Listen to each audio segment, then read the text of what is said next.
You might be a leader in your business. You might be a leader inside of a company, and you are certainly a leader in some, if not many, different areas of your life, in your community, in your family. The fact is, leadership and the principles that go along with leadership are going to help you in every single facet of your life. And today, we are going to be talking with one of the most interesting leaders that I've had the pleasure of meeting several months ago now through a LinkedIn connection. This man has a breadth of experience, and he's been all around the world, many different countries. He's experienced leadership across many different cultures, which is something that I cannot say I've done, and it's something that I can say a lot of us listening have not experienced either. So we're going to be talking about international leadership. We're going to be talking about how you can transform culture as a leader, and we're going to be talking about how you can do one of the most important things when it comes to leadership, which is growing new leaders behind you. So without further ado, when you take something away from this episode, we don't show ads, we don't have sponsors. All that we ask is, if you like the conversation, if you take something away, then share this show with just one person who could use it. One person on social media, one person in person, like in the real physical world, because you're part of the team, you're the best part of the team, and you're the reason why the show has grown so much over the past year. So without further ado, let's talk to the man, the myth, the very interesting leader, and I'm going to give you his introduction here, Mr. Bret Packard. And for those who don't know Bret has run large, complex, high-growth businesses and an array of product lines for 3 decades across 30 countries, literally 30 countries in international banking and wealth management. As a country and regional CEO, he has successfully transformed cultures, strengthened leadership teams, improved diversity, and revamped faltering businesses to sustained profitability. He has established a track record of building highly engaged, productive teams that deliver world-class client experiences. And he's here today on the Be Better broadcast to share all of his secrets, or many of his secrets. Bret, it's a pleasure to have you here, sir. Good morning, Brandon, and good morning to everybody watching this. So it's great to be here. I'm honored to appear as a guest on your program. It's an honor to have you. I was following you on LinkedIn since late last year, just to give everyone a background here, because I know you know. And I found you through Joseph Gonzalez, who's tuning in live with us right now, which is awesome. And I have, we all have our top 5 LinkedIn influences, right? The people that we follow, the people that we see all the time. And you're in my top 3 for sure. You and Joseph Gonzalez are my top 3. The reason I say that is because your consistency in showing up, but not just consistency. There's some people who post on social media. And for those listening, I think everyone should be documenting and posting on social media. And when you first start, it's not going to be the highest quality. It's just the reality. But yours are so high quality, not only because you put so much time and attention into each one, but your posts are literally coming from your journal entries that you've created over the past 3 decades. So they are based on your actual experiences. And for those who are listening and watching, if you're not already doing it, go and follow Bret, and his links will be in the description and the comments, because his posts every single day he shows up are going to help you be a better leader. So my question for you is, what motivated you to start keeping this journal all those years ago? Because now you're taking all these lessons from it, but did you have any idea back then that you'd be using all these entries now? Wow. Yes and no. So, the first part to your question, what motivated me to do that? And, it's really interesting. Jim Rohn. And I started my career in 1987 in Las Vegas, and I actually went to one of Jim Rohn's seminars, which was an amazing experience. And now it's easy because you can just tune into Jim Rohn on YouTube, right? Which I recommend you do. They've got some of his seminars on YouTube, and you can they're 4 hours long and they're great. So I went to one of those, and Jim Rohn, and for those of you that don't know Jim Rohn, he is Tony Robbins' main mentor.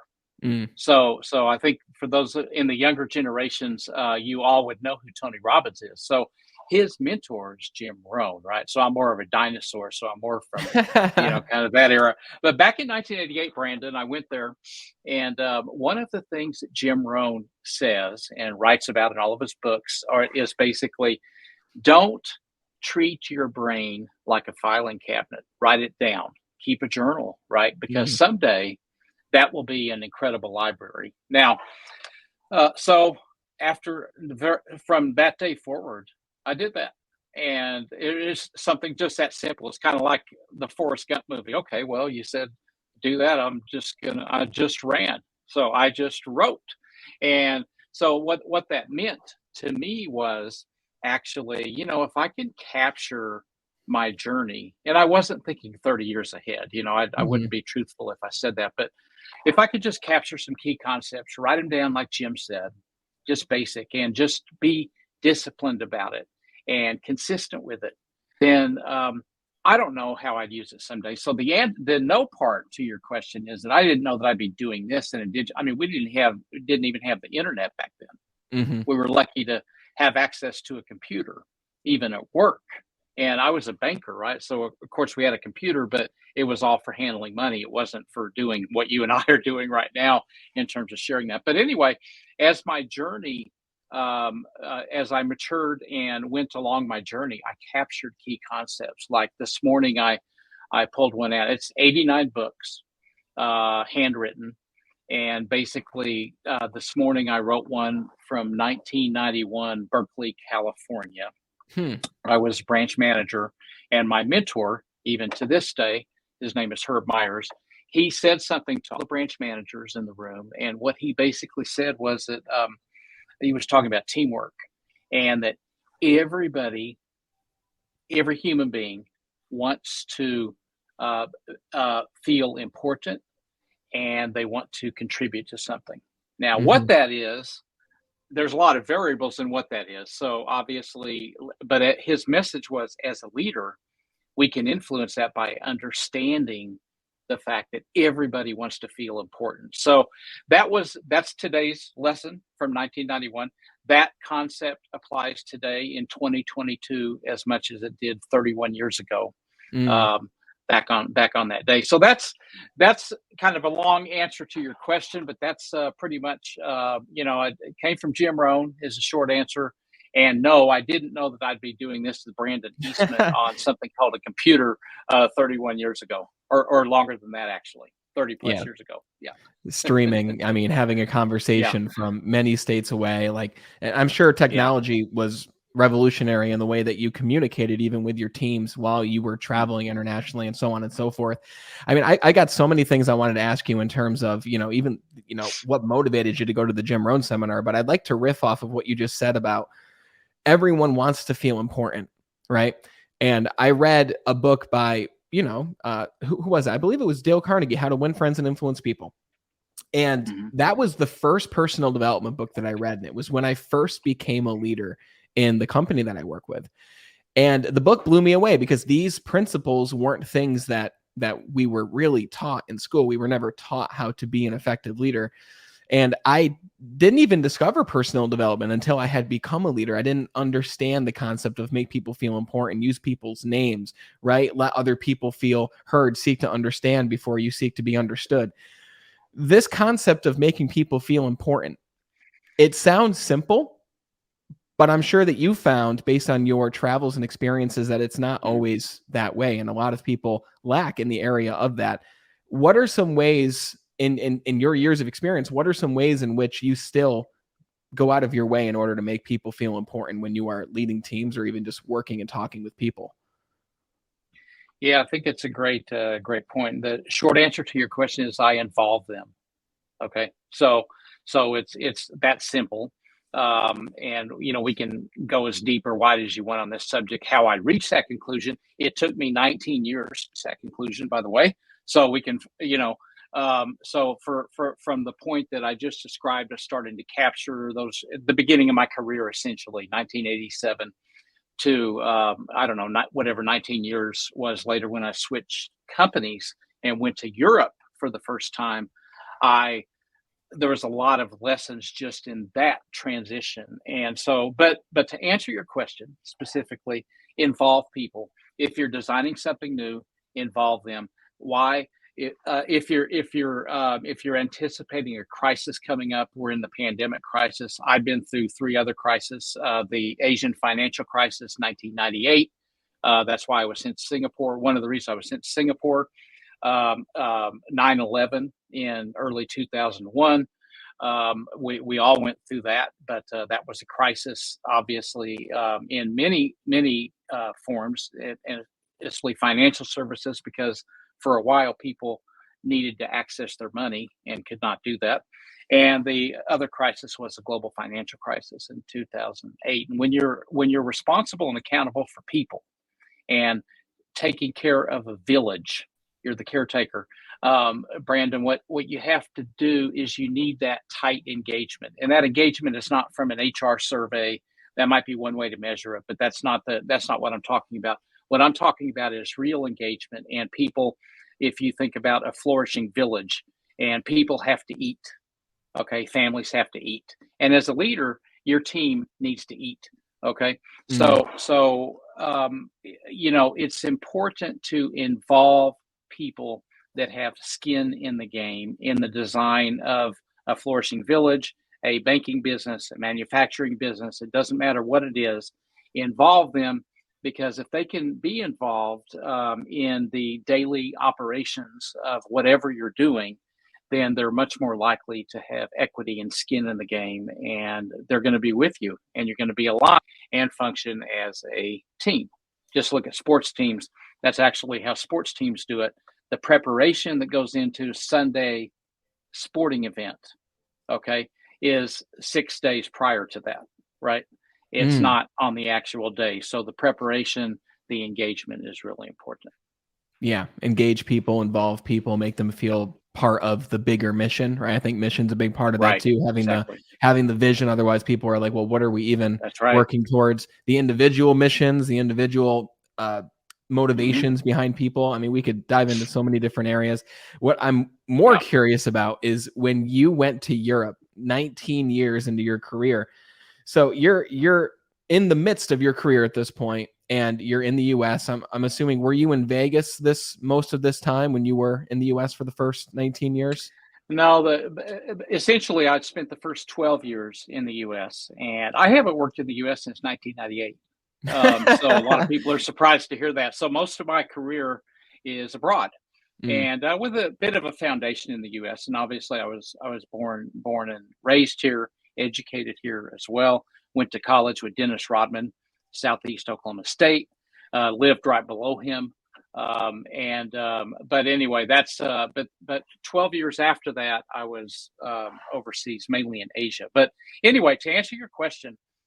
Getting over to Europe. So I had been with the same company for 19 years. Okay, Citigroup, Citibank at the time, Citicorp when I joined it, and so 19 years I was approached and convinced to assume a senior leadership position responsible for a couple thousand people in Barclays in the UK, and so I did that. So to answer your question, I jumped from an ecosystem of 19 years into a different ecosystem. I thought I'd just pick up right where I left off. And Brandon, what I found a few weeks into the job is that I didn't know anything about leadership. But I was one of the best managers, okay, in the world. And you and I are probably going to go deep into this subject. But basically, I could manage my way in and out of any circumstance, crisis, sales process,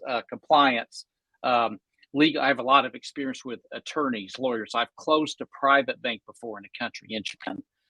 There was an unhealthy part of the bank that fortunately I didn't manage, but I got stuck with winding down because New York came in and fired everybody else. And so I could manage those situations incredibly well.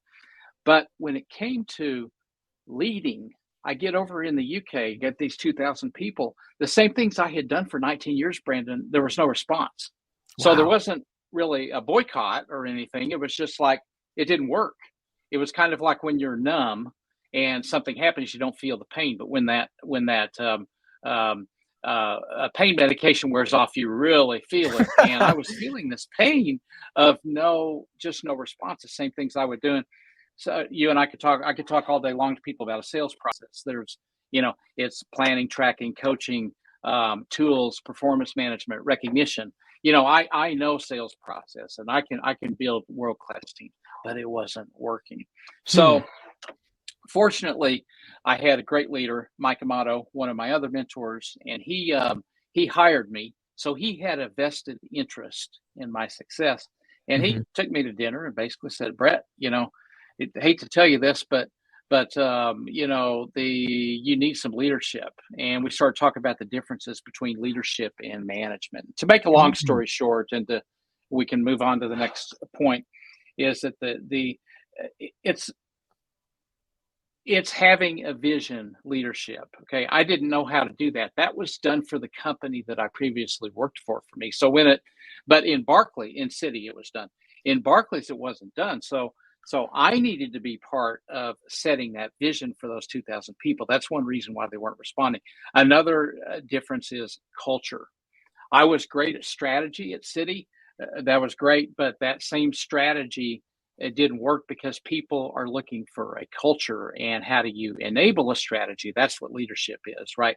Management is a strategy, right? And the implementation. Culture is the enabler or the fuel in the tank, right? Thinking about the last example I'll give would be teams of people. So if you've got a job to do, and which is manage the bottom line, lead people, manage other stakeholders, the regulators, the community, all the other things that I had to do, and the 2,000 people had to do. It involves thinking about these things in terms of teams instead of tasks. So at City for 19 years, everything was a task. And boy, I was good at that. I had a lot of practice at it, different countries, up and down Asia, all over the North America, all over the place. But basically, Brandon, I was missing these leadership components, giving you 3 examples of the difference between them. So I was able to learn that. And it's still an evolving process. I wouldn't say that I'm an expert in it, but I now know how to do these things. And I was able to get that team engaged thanks to a lot of support and thanks to my attitude. My attitude saved my career at that point, because if I would not have had the attitude that I don't know everything, I don't need to learn anything new.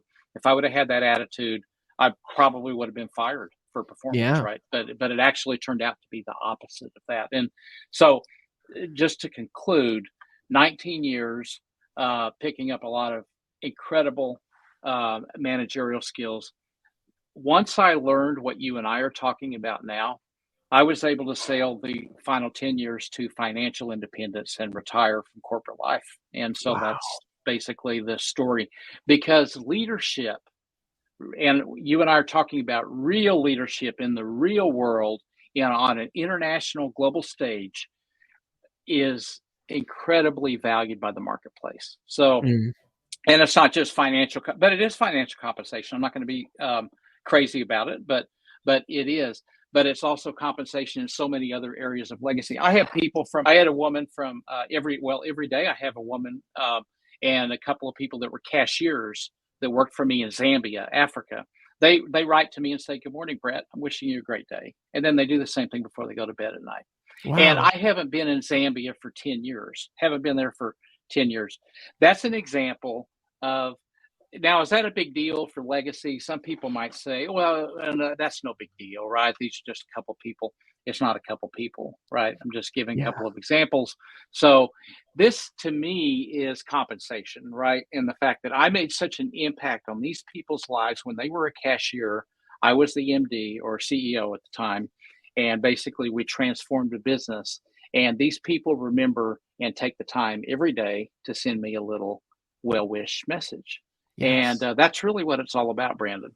Yeah. Wow. I mean, just so much is there. The moment that Mike Amato sat you down and said, Bret, you're a manager and we need to help you improve in your leadership skills. I've spoken on the podcast, and he's a friend of mine, Dr. Rob Bell. He's a mental toughness coach, and I think you would actually enjoy meeting him. He's a fascinating individual. And he talks about moments in life such as that, moments that can change the entire trajectory of your life, as what's called a hinge moment, right? Moments that could change everything. And that was truly a hinge moment for you, right? You're in the moment where you were in a position where you had to make a decision. You had to make a choice of, am I going to listen to him and improve? Or will I say, I've been in this business for 12 to 19 years. I've got all these accolades from city. I know what I'm doing, right? And then Mm-hmm. crash and burn, right? You make that choice, and who knows what would have Right. happened. Like we didn't make the choice, but I've had decisions like that where I've been sat down by leaders, and again, a mentor of mine sat Mm-hmm. me down and he said, Brandon, you're not going to be a leader in this company until you can take care of yourself, until you can respect yourself. Mm-hmm. And I treated the moment differently. I was very angry. I actually went, a week Mm-hmm. without talking to him. I looked for different jobs, believing that the grass would be greener on the other side. Yep. But I didn't end up making the decision to leave. I stayed. I worked on myself. I learned the basic principles of leadership, and I'm growing. I like to think in them every single day. But it changed my entire life, the decision I made in that moment. And it sounds like that was a very similar moment for you, where if you had said no, it would have been a very different reality. Yeah, it was. And, we all mature as we grow up. And that's thanks for sharing that story as well. I didn't know that about you. And I think that's really great, because that helps the relationship that you and I will have for many years to come, right? Which is important to me, as well. And I appreciate you sharing that. So yeah, back to your point. So I had, if I go back so I had a couple of these, what did you call it? Reflection points, or He calls what, them what did you hinge call it? moments. Hinge moments. Okay. Yep. So I had a couple of hinge moments. And if I could just take a second to walk you through Please. a few of mine, including the one that you mentioned. So my first hinge moment was, I don't know, mid 1980s, Brandon. So I went to junior college for 2 years, and it was time to go to university. So I enrolled and my parents put up money for me to go to Oklahoma State University. So I go up there after the 2 years of junior college, pre-engineering, and go up there, and lasted 10 days, and I dropped out. And my dreams were shattered. My world was shattered. Fortunately, I was young at the time, but that was my first uh, point to really take a look at and say, what am I going to do? Right? Wasted a bunch of my parents' money. I mean, it was just enrollment fees and stuff like that. But Mm-hmm. I got up there and I felt uncomfortable. I'd never lived away from home. So I get up there for the first time, hated the color of the walls in the dorm room. The food was awful. The professor, everything was wrong except for me. Right? Of course, the problem wasn't with me. It was the professor. He parted his hair on the wrong side of his head. It just, everything was wrong, and the burritos weren't cooked enough. So it was just, the water tasted terrible. Yeah. But I was fine. So I'm not going to deal with this. So I got in the car, packed up. Parents weren't real happy, but they understood. So I went home, and I had the opportunity, or for the first time in my life, to understand and started reading some books. And I don't remember what book it was, but I read something about adversity. Mm-hmm. And that was, at that point in my life, was a big deal, because I didn't have any international experience back then. Didn't even, my only work experience was a newspaper photographer, where my only job every day was to get a picture for the front page of the paper. That was my only experience. That was it. There was nothing else. So I go back and read some books, do some thinking, talk to my parents. I'm just a kid, right? 2 years junior college under my belt. So I decided that I needed a new attitude. Okay, and basically, that's where the book I was reading. That's where I learned about what an adversity quotient is, AQ. And later, maybe we'll talk about this if we have time, but AQ helped pull tens of thousands of people through crisis later in my career. But I Wow. learned it at this reflection point. And AQ, everybody hears about IQ, EQ. They're important. Okay. So you could talk to 10,000 people on LinkedIn about that. I'm not one of them, right? So I'm just not an expert in those things. But AQ, how do you handle adversity? What is the quotient? Okay, well, to make a long story short, I'm a simple guy. I'm a dinosaur. Here's the thing with AQ is you want to have a high AQ, not a low AQ. And how do you do it? You do it with three things. One is you don't blame others for the problem. Number two, you don't blame yourself for the problem. Number three, you understand that this can be wrestled with and resolved. Okay. So go back to my university experience, right?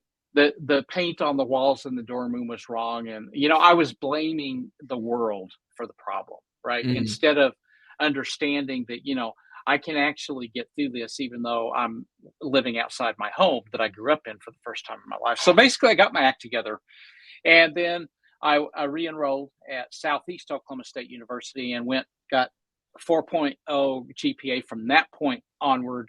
Changed my major into banking, finance, accounting, mathematics minor, and basically soared through my degree.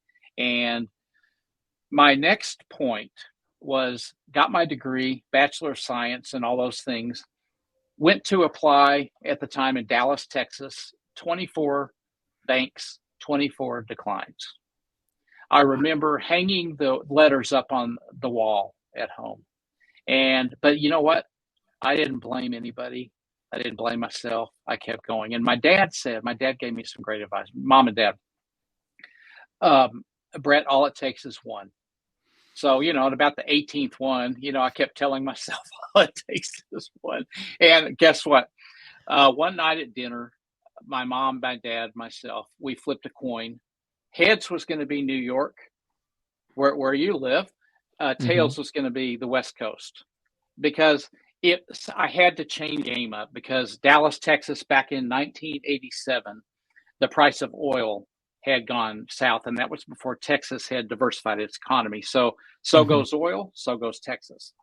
So we decided better get out of Texas. That's why take the hint. 24 declines. It probably won't happen right now. Yeah. So basically it was tails. So on the way to the West, my mom and I got in the car. We drove out there, stopped in Las Vegas on the way out there, drove by this cool looking Citibank building. I said, hey, why don't I just go apply there for the heck of it tomorrow? So we went in, walked in, boom. That was the start of 19 years. It was amazing, right? So that reflection point was another real important one. Fast forward several years later, 7-8 years later after that, I was in San Francisco, getting ready for bed, 9:30 at night, new boss, get a call I was running branches in the East Bay of Francisco, get a call from my boss, said, he was a Dutch guy. How would you like to go to dinner tonight? And, it's 9:30 at night. He was living in a hotel. He was new to the U.S. and okay, sure. You can't say no to that, right? So I got dressed and went to I remember the Ritz-Carlton, San Francisco.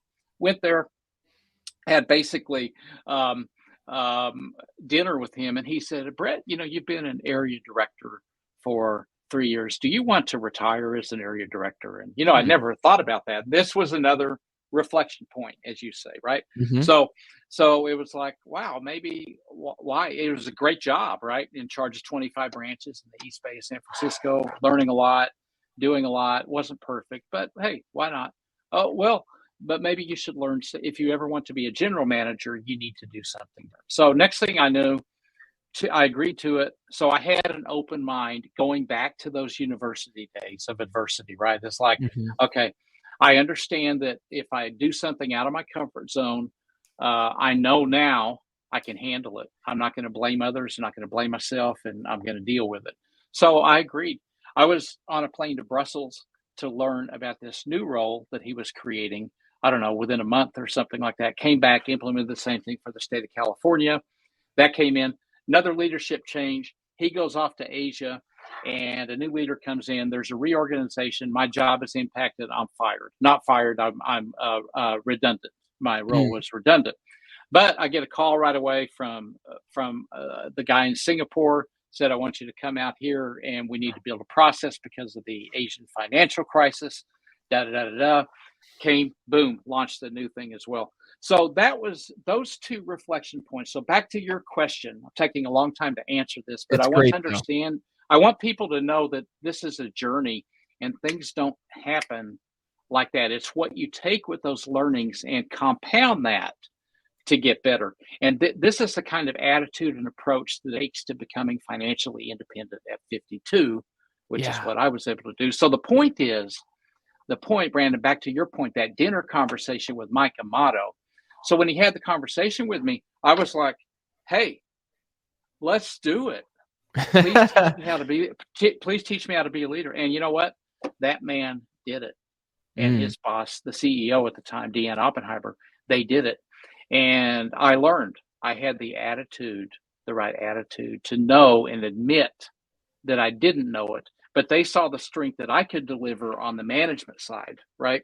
Yeah. And so they gave me the soft components, the leadership side and the cultural side as well. Yeah. Thanks for sharing all that. I Yeah. mean, what an incredible journey. And it just goes to show we all have those reflection or those hinge moments Yeah. that can change everything. And it's about making, it's hard to say the right decision. Sometimes it's clear what the right decision is, but oftentimes it's not, and it leads you in different directions. I like Right. your what you mentioned about the adversity quotient. I think that was fascinating. And I actually have Mm-hmm. just a question. I think I missed it. So there's 3 points to it. Don't blame others. Don't blame yourself. What was the third piece of that again? The third one is equally important, and that is that understand that whatever the adversity is, right now we're in the pandemic, right? So understand that this issue can be dealt with, and it's not going to last forever. You Oh, can wow. out endure the adversity, right? And hopefully we're seeing that with the pandemic. You and I both know that at some point we'll be able to, as a global community, deal effectively with the pandemic. But people that think the world's coming to an end, there's this pandemic here, they're going to have a low AQ, right? Mm. Because they're not dealing. So, as an example, and if somebody's unemployed watching your podcast right now, and they're trying to get that job and that type of thing, just focus on the AQ. Okay, don't blame yourself. Don't blame these employers. Hey, they're missing out for not hiring you. Don't blame them though. Okay? That blame game is not going to get you anywhere. Turn off the media. Don't watch your news on TV. Read about it. Listen to it, but cap it to an hour per day. Otherwise, the media will plant this blame, victimhood thing in your brain, and it will impair your performance. Right. So cap it to an hour per day, Hmm. and understand that anything you deal with can be dealt with. Right. If it's medical, there's treatments for that. If it's in business, you can. I walked you through what I did on my journey. Attitude got me through it. AQ got me through it. For you, it might be something different, but it can be dealt with. Study AQ, learn about AQ, because you might find that it's more effective for progressing your own life and career than EQ and IQ. Yeah, I mean, Henry Ford, Yeah. whether you say you can or you can't, you're right. Like Yeah. if you say I can't Yeah. afford that, then why not ask the question instead of how can I, right? So that can or can't Right. do attitude is a big differentiator there. Even the fact that, well, if one person can do it, then I can do it. And then it opens up a whole new realm of possibility of options that are open to you that you didn't even see before because you simply opened your mind. So you're in this situation now with Mike Amato, and you've accepted his challenge to improve in leadership, right? Because you want to continue growing. Mm. You had a can-do attitude. You went at it, and it's led you to where you are today. Now, my question for you is, what was one of the first things you focused on when you began to transition from the mindset of management to the mindset and approach of leadership? Yeah, it's a great question. So there's 1,000 things, but I'll just the very first thing that Mike really taught me is this engagement piece that I spoke with you about before, right? So let's get out there. Let's talk to and it wasn't just me doing this, right? So there were 5 managing directors underneath Mike, and I was one of the 5, right? We all had different backgrounds, experiences, etc. So we had a common mission to transform Barclays Bank in the UK at the time. And Barclays, for those of you that aren't familiar, it's called a high street bank. It's one of the big 4 banks in the UK, and 25,000-ish people, something along those lines. And we had to turn around a big ship that had some reputational problems. So we were all part of a new management team, leadership team that came into play here. So that's the backdrop for it. Anyway, what's first thing? Let's go out, talk to the front line, understand what their barriers are, understand what customers are saying from the employees, right? A little bit of the Starbucks partnership approach. So Mhm. let's start to create a culture of treating our employees like partners. Talk to the front line, understand what they're faced with, understand how the steel building, the head office at 1 Churchill Place in Canary Wharf, London, is how relevant are they? How irrelevant are they? And these things that you might send out a memo with a good intention, but how does it really resonate by the time it makes its way throughout those 20, 24, 25,000 employees, right? So that was really the first thing, Brandon, was engagement, right? And there's a lot of other things, but that was probably the biggest one, is to involve people in the event or the initiative, just like a sports team will. Every player is important, so you should engage them. Don't just tell them what to do, right? Yeah, I love that. So after you had those conversations, or even started having those conversations, and you helped people to feel heard, you got their input on things, you involved them, right? What was one of the next things you did? So engagement, and then what did you move to in your initiative? Yeah, so engagement. Then we had to. So I'm going to introduce another concept here, because I'd really like for your network to walk away with some things they can do today on Monday, right? Awesome. In their personal life as well as business. So we've already talked about AQ.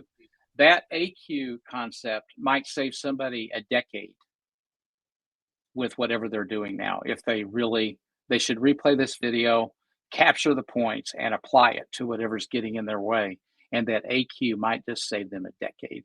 Okay, second big concept from today, Brandon, ALA. Okay, and this will answer your second question. ALA is the way. It's one thing to talk about engaging people. It's another to then act upon what they're engaging you on. So I use ALA to do that. Ask, listen, act. The sequence is critical, okay? And we'll get a little comical, but a lot of people that are this thing called the Great Resignation and other problems that you're reading about now in the economy is the result of leadership leading with profits, and the people comes after that. So one of the things that Mike taught me was that people before profits, right? So kind of common sense, you and I talking here, we understand this about leadership, but that's not going on out there in the public. You know, boards, in many cases, ownership, they're interested more in the profits. And so the people are kind of a byproduct of whatever they're doing. But for those firms that put the people first, actually the profits are more sustainable and more predictable and more recurring. And so back to ALA. Don't act and then start asking questions. Okay, that's why the sequence is important. So you want to ask questions first. You and I just spoke about that, right? Involve them in the design. Then it's important that you listen. Yeah. Okay, we're not just asking for the sake of asking. So you're going to ask, you're going to really listen to what they say. If they say that we have too many products, this is an example from back the UK days, okay, in this specific assignment. So what do you think about our products, Brett? Or this is me asking them, what do you think about our products, Brandon? Well, Brett, there's too many of them. We don't understand them. And a lot of customers, they don't like that. You know, they're complaining about this and that, and da, da, da, da. So let's simplify things, right? So then the A, so that's ask, listen. Then the act is purely based on what they told you, right? Then you can get the alignment. So this ALA approach, after you have the engagement, is then putting things into motion, okay, so that you're actually starting to affect change. And there's a lot of work that goes behind that, both leadership and management, but basically that's what it is. And then probably the question you have is, okay, well, what's the third thing after that? Well, the third thing after that is really starting to put in the pillars of the culture, because without the culture, none of it's going to happen, right? You can say, okay, well, we'll simplify the product. So this means closing 80, I think in my case, we had to close something like 80 some odd products. And we then simplified the remaining product shelf, right, as an example, and made enhance some of the features, benefits, etc. So a lot of it, without getting too technical, what happens after that? Well, then you have to start to put in the other pillars of the ecosystem, things like how are you going to compensate people? Because you get what you pay for. Mm. You get what you measure, right? So what is the so if you're going to measure revenues or you're going to measure profits, guess what? You'll get that. Yeah. Okay. But if you're going to measure how customers feel, if you're going to measure net promoter score, which in my opinion is the most effective measurement of customer service, will people's customers' ability to recommend your product or service to another. If you're going to measure that, you're going to get that. Are you going to measure? How are you going to measure engagement? How are you going to measure your product team so that they're relevant? How are you going to measure? I've got one for you here. How are you going to measure your audit function? Okay, I got a message here for all the auditors out there, and there's some great auditors. I'm mentoring a couple of auditors actually from different parts of the world. Great auditors. This message is for the not so great auditors, right? Pull out the newspaper and have a look at, I don't know, JP Morgan a couple months ago. They got fined a couple $100 million for their employees using WhatsApp to do business on. Wow. Right? And that was fined by the SEC in the US. Now, my question for the auditors at JP Morgan back before that happened, how are you relevant? How can a regulator come in and find something that you didn't find? Okay, that's your job. But guess what? You'll sit there and justify to me all day as a CEO. If I'm the CEO, you'll justify to me all day long, hey, we're doing 25 audits this quarter, and we're going to fail 5 of these, and the others we're going to do. You're predetermining ratings. You're not doing your job. And here, how relevant are you? You're really busy, by the way, and you kill a lot of trees to generate all these reports, right? And the board and everybody, people get fired and all sorts of stuff.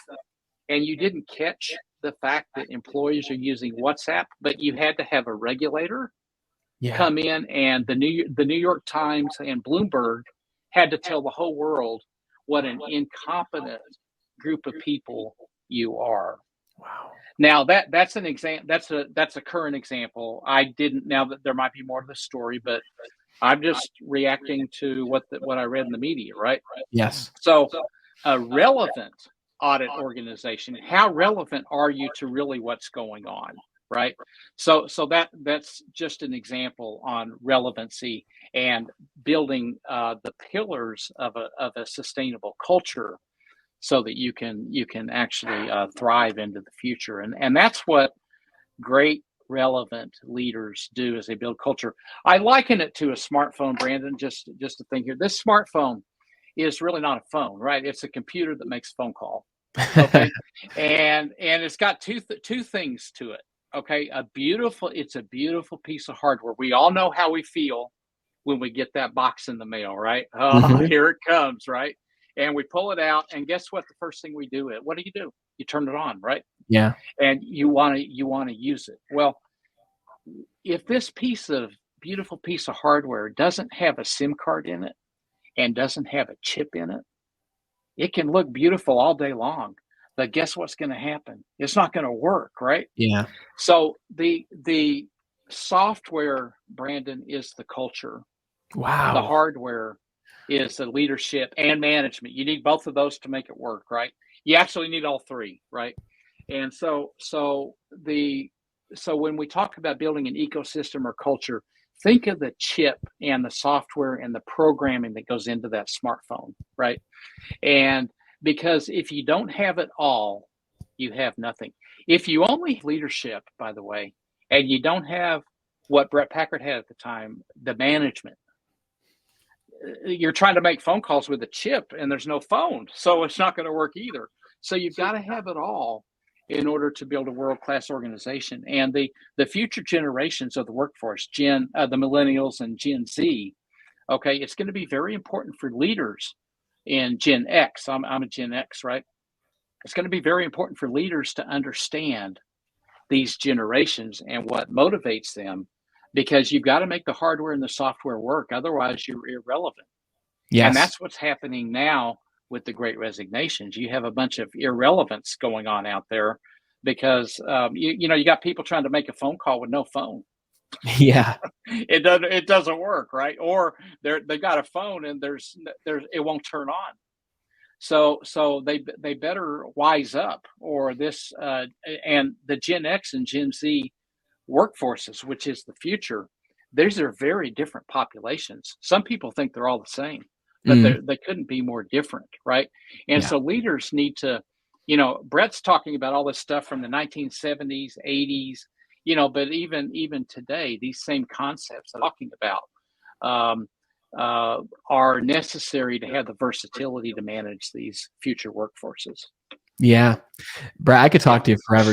I love how you gave me the third thing, because there's just something about, three principles, right? So for everyone listening, I mean, Yeah. this conversation is all about growing leaders, but we haven't even said the word yet of how do you grow leaders behind you? Well, I think Brett just laid out the framework, and I'll explain why I believe Yeah. that. Step one was the engagement, right? Step two was the ALA, ask, listen, act. And then step three was building the pillars of the culture. Well, if you think about how to grow great leaders behind you, when I first started moving into leadership, I was instructed by my mentor at the time, Keith. He was like, you should go to everyone in the store that you work with, because I was in two retail stores, and ask Mhm. the main people in the stores what you can be doing differently. Ask them how you can support them. And I was like, I've never done that before. So I did it, and I asked people, what can I be doing differently in order to support you? I told them what I wanted to do. I told them the vision I had for the team, and they had feedback, right? And they gave me a bunch of feedback. They said, Brandon, you're great in sales. Like, we all see you at the top of the board, but can you Mm. help to support me? And can you maybe share some of the things that are working for you at like one of our team meetings? So I Mm. listened and I acted. We implemented those things. And later, when I, did move into leadership and I was over upstate New York for Verizon Wireless as their head trainer, I had the best job. I would travel around and deliver awards to the people who won the Greenhorn Oh, Award. great. Of people who were top performers in their first 3 months. I would stop at all the stores. And it wasn't even the handing of the award and the celebration that was the biggest part. The Mm. biggest part was there was an upper leader in the retail store that people could then go to and talk to and express their Mm. concerns. And a lot of the people who expressed those concerns that we listened to, that we involved and engaged with, those were the people who said, I want the role that Brandon has. And a lot Mm. of people started to move into leadership or express the interest in moving into leadership because by you acting as a leader, and this is by no means me saying I'm an incredible leader, I'm growing every single day, but it's humbling to see people who you've supported want to be a leader because of the way that Mm. you supported them, right? So when it Right. comes to Mm. growing leaders behind you, it's following this process, and by natural way of order, people will follow, and then people will express interest in becoming a leader and growing themselves. It's you leading by example and being the example and the role model for somebody else, just like your mentors, Herb that you mentioned and Mike that you mentioned, did for Mhm. you. That's right. Exactly. And Brandon, I mean, how did you feel when you realized this was going on? How did you feel? Incredible. Yeah, Right. it Yeah. was probably And the best feeling. yeah. Exactly, and that does make you a great leader. Now, yeah, are you learning? Are you evolving every day? Sure. So am I. By the way, I learn from people every day, right? So we never arrive at our destination, but that feeling is really it, that will be part of your legacy, because I guess you're asking me questions today, but if I were talking to you, I would say that what's your legacy, right? And I'm sure that Yeah. would be part of it, because that's those are the kind of things that money doesn't buy, right? Is how Yes. people really feel about you decade after the fact, like these people in Zambia that are writing me from just the year that I spent there, because we were the biggest bank in the country in Zambia, number one market share across the board. This Barclays Zambia at the time, and the price of copper had tanked, and they had an over concentration of loan portfolio, and so there were a lot of changes, and I was in there to basically clean it up, turn it around, and we did it that way. We did it through the things that I'm talking to you about there as well, and it changed those people's lives, Mhm. because there was a lot of people there, and they had felt the pain of impairment, of a problem. And they also then a year later felt the joy and exhilaration of what a winning culture is. And they now, all of them, every one of them now knows that no matter how bad things get, you can get to the other side of it. And it doesn't matter how many people, thousands of people, or hundreds of people, or tens of people, you can do it by doing the things that we've talked about here, which are just people related, right? These are not, Yeah. this is not rocket science. And everything I write about on LinkedIn, unless it's a current news article, I wrote one, periodically I'll do a post on LinkedIn talking about a current event, right? But most of, all of my morning posts, 100% of them are from these journals, and they're from a real, genuine experience that I went through. So I can put my hand on my heart and I can say, this happened. This is the year it happened. This is where it happened. And this is what the concept will mean for you today. And these are dinosaurs that don't die. Okay. I don't know why I just said that, but anyway, It's true. just popped into my head. But these are things that are really everlasting, right? And Yeah. they go through that way. So a lot of it depends on how resourceful a person is at taking information and applying it to impact other people. It's really what great leaders do. They don't worry about taking credit for things and, oh, I better keep this a secret, and Elvis Presley never wrote a song. Now, most people know that, but if you look, he didn't write any songs. Now, Wow. imagine that, the I king didn't know of that. rock and roll. So other people wrote those songs, but his performance, pretty impeccable, right? So Yeah. what's wrong with taking another concept and using, and look at the impact that Elvis made on how many millions of people, Yeah. right? And so it's not, well, he didn't write a song. You don't hear people talking about that. It doesn't matter, right? Yes. What matters is the impact that you can make on other people, right? And sure, something has something, give them credit for doing it. I do that. I gave Jim Rohn credit for these journals, right? But Jim Rohn didn't write these 89 books. I did it, right? Wow. And Great his point. concept works, right? But his concept is benefiting people I hope today that read what Herb Myers told me at that Berkeley branch managers meeting about teamwork, that everybody wants to feel important and contribute. If a leader can understand that, then they can really open up, right, and engage their teams. And a lot of these problems that we hear about today, they'll just disappear. Yes. So, And like you said, it's I mean, you said it, you can do it, right? And it goes back to the yeah, AQ, the adversity quotient. You yeah, can do it, you can improve, you can get better. And it goes back to what you said also, like you have memories, you have these accomplishments, you have your career across, same industry but many different places. But it's not that really stands out. It's the messages that you continue to get from people that you served from Zambia and many other yeah. places all those years ago that are still coming in right now. And it's about that human capital. It's about making the impact on real human beings. And especially in this technological world, we can lose that, especially with social media. And one of the biggest things my coach gave me is he said to me about a year and a half ago, he's like, Brandon, a lot of your conversations that you're having on social media, would you say that to somebody if you went to a cocktail party and had a conversation? And I was like, that's a great point. I would probably not just go up and say what I just typed to this person in this giant block paragraph. And he's like, well, why don't you have a conversation with them like you were actually at a party with them face to face? So it's that human aspect that we can inject into this social atmosphere that we're in with technology. But even now, I can only imagine how many messages you get from people you haven't even met from your social media efforts on LinkedIn. So again, everyone, I'm going to have links to Bret's LinkedIn profile and all his other profiles in the description for whatever one you're on mostly.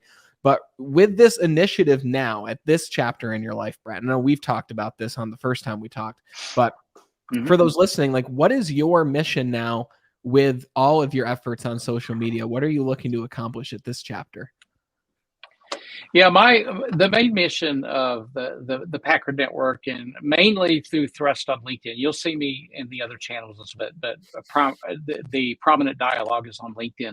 Is to focus on growing leaders that grow leaders. Okay, And there's a big difference between that. I'm not a consultant. I'm not a person that just knows. I've already developed leaders, right? So I can give some advice on that, but that's not my thrust. My thrust is that how do you ensure a thriving village over a long period of time? So what that means is that you've got somebody to take care of the village, and then you've got the people that live in the village that have to eat, thrive, undertake commerce, earn a living, raise their families, make families, raise their families, and then you've got the next generation that you have to prepare for.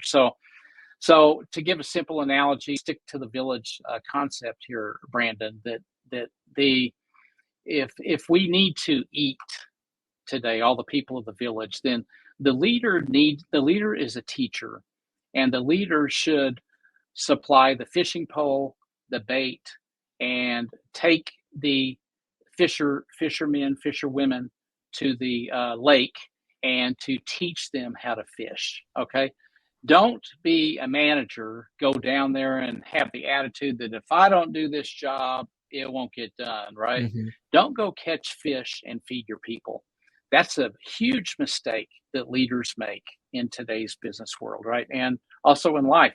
Teach people how to catch their own fish, right? Support them, guide them, make sure they have a flow of equipment, but don't go do it for them. Okay. Another analogy, let the bird fly, right? Don't, why would you have a bird and put it in a cage, right? So that's in business, it's called micromanagement, right? That's what Mm. micromanagement is putting a bird in a cage, right? So let's get rid of the cage, right? Don't just open the gate to the cage, but get rid of it. Why do you need a cage, right? Let the birds fly. Give them enough guidance so that they can fly and do what they do best, and because you want them to achieve the common mission, right? Yeah. But don't tell them what to do. Don't tell them you better flap your wings at a faster clip rate to fly. Mhm. Just they know how to fly. Just understand that they're human. They have feelings. Connect with them. Provide the guidance. Provide the support. Let them fly. I have my own definition of leadership that it's yet to be found a Harvard book or any of these other books, and it's just based on my own experience. And you know what? I don't like to get in other dialogues with people about, well, Bret, you missed this, you missed that. To me, a definition of a relevant leader is somebody that makes people feel good and enables them to perform at their full potential, period. And everything about leadership falls into that as well. Now, what does that really mean? Well, that means that Brandon, you have a different potential than I do, right? And you're much better at some things than I am. Tiger Woods is much better at golf than we both are put together, and then Combined. some, right? But you and I are probably better than Tiger Woods at some other things, right? So, there's everybody's different is the point. Every snowflake, God made every snowflake different. Mm. There's no two that are the same. So a leader understands this, and the leader understands that if I'm managing a sales force that we did in the UK in Barclays, this 2,000 people, and then my peers and colleagues had the rest of the 24,000 people. Everybody's different. So why would you not? One of the brilliant things that Mike Amato did is in the culture ecosystem that we built is that we enabled everybody to set their own goals. So we set them from the bottoms up instead of the tops down. Why did Wow. we do this? It removed the pressure. So there was no more the pressure that the prior leadership regime had created that generated all these problems, and therefore we were hired and others were removed. We came in basically, and one of the things that we did as part of the cultural transformation is we removed tops down targets and tooled up the front line to set their own targets. Why not? Yeah. Because everybody's different, right? So why wouldn't a business listening to your program right now do that now? Well, we're afraid to do that because some people will take advantage of the system. Well, they will, and they did under us, but it was such a small minority that it didn't matter. What happened was that the performance increased multifold by empowering the front line to determine what they wanted to do. And then leadership was working for the front line. Yeah. Okay. So sometimes turning things upside down a bit with the right type of experience. And, Mike had this, right? So, and now I have it. And so do the peers of mine at the time. We all and so do 24,000 other people understood this as well, because it changed their lives. Wow. I'm glad you Yeah. said it, because I was going to ask you the definition of leadership. And just to repeat it one more time to wrap things up, a leader is someone who makes people feel good and empowers them to perform at their full potential. I've never heard it described that way. It's absolutely true. I resonate with that. Good luck finding it in a book. I don't think it exists in a book. So I wonder what is in the book. I'm going to look it up afterwards, because I'm curious, but it's definitely not going to be that, because this embodies everything that we've talked about in this hour together, Bret. And you've been very generous with your time. We've covered so many different angles. And for the person watching, I challenge you, go back through this conversation and take away the key points. And just like the ALA, ask, listen, act, when it comes to this, listen, but then take those key points and act on what's most relevant for you at whatever part of your journey that you're at right now. Bret, this has been a pleasure. It's been an honor. Thank you very much for being on the show. Likewise. And I look forward to our future conversations, my friend. I look forward, Brandon. Thank you for having me. I appreciate it. Thank you. I don't always go back through past episodes.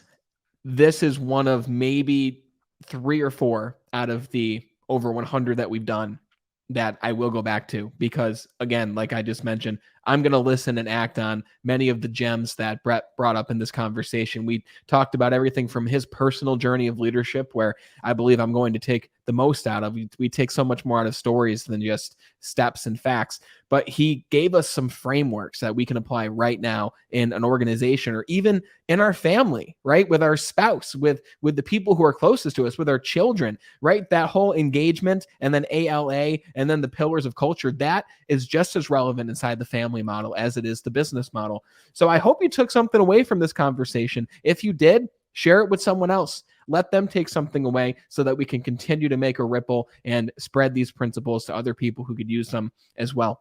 Thanks so much for tuning in and watching or listening. And until we talk again next time, continue to be better.